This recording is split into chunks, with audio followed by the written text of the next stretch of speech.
Hopefully this look is not distorting the screen too much. We got a lot of different kinds of plaid going on out here. Talking with Steve Wilmot and with Doug Smith. You're going to hear more about Doug Smith here in just a moment. Steve, number 49 of the RBC Heritage.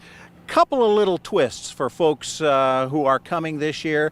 We mentioned earlier in the show a little bit about parking. Tell us a little more about why. Well, obviously something happened in the fall that we've all learned from, but through the efforts of the town, the community, Sea Pines and all, the biggest thing, we are going to lose parking. But it's one of those things that the effort was put forth to try to get that for us. But we're just going to move everything of our general spectator parking, which is free to the public, across the street and utilizing the entire high school complex. So that's working with the town, that's working with Beaufort County School Board, in working with them to be able to do that. And with the bus system, a pretty well-oiled machine now, that shouldn't be a whole lot of difference. No, it's just really moving across the street. There's some communication we have to do. We are still going to have the parking in the south end of the island at Coligny. Okay. And we've been monitoring other areas, and there's been other interests, but when you start putting all these little stops, it does become there's security issues, there's transportation, there's costs associated with it, but we feel that utilizing the school campus this year will address those concerns. Here on the course, a couple of special new things as well.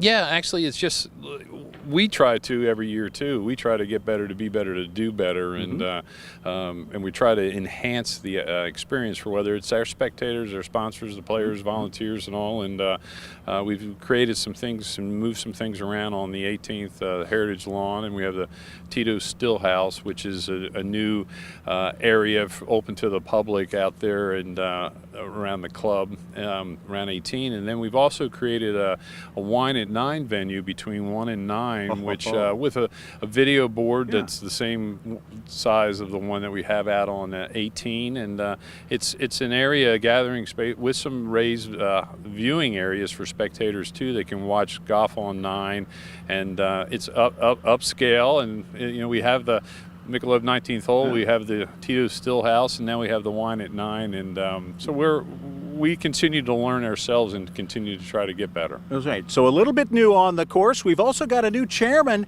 and it kind of a rare treat for all of us to have a chairman who doesn't just drive here every day for work around the island. Doug Smith joining us from the upstate. Welcome back down here. I know you've been a part of the Heritage Classic Foundation for a long time. What's it mean to be the chairman?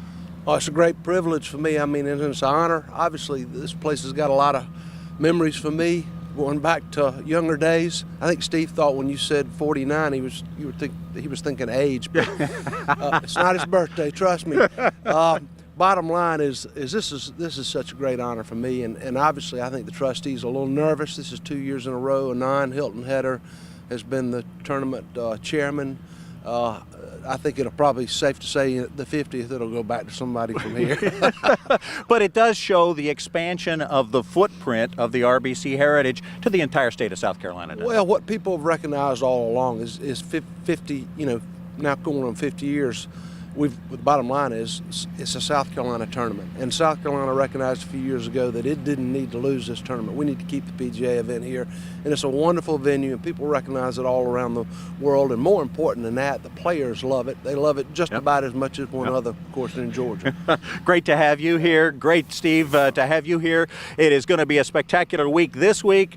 It's going to be an even better week come RBC Heritage Week. The tournament, of course, ending on Easter Sunday, and coming up before that, we'll be talking a lot more about that. We want to thank these two guests who have joined us and all of our guests today on the Hilton Head News.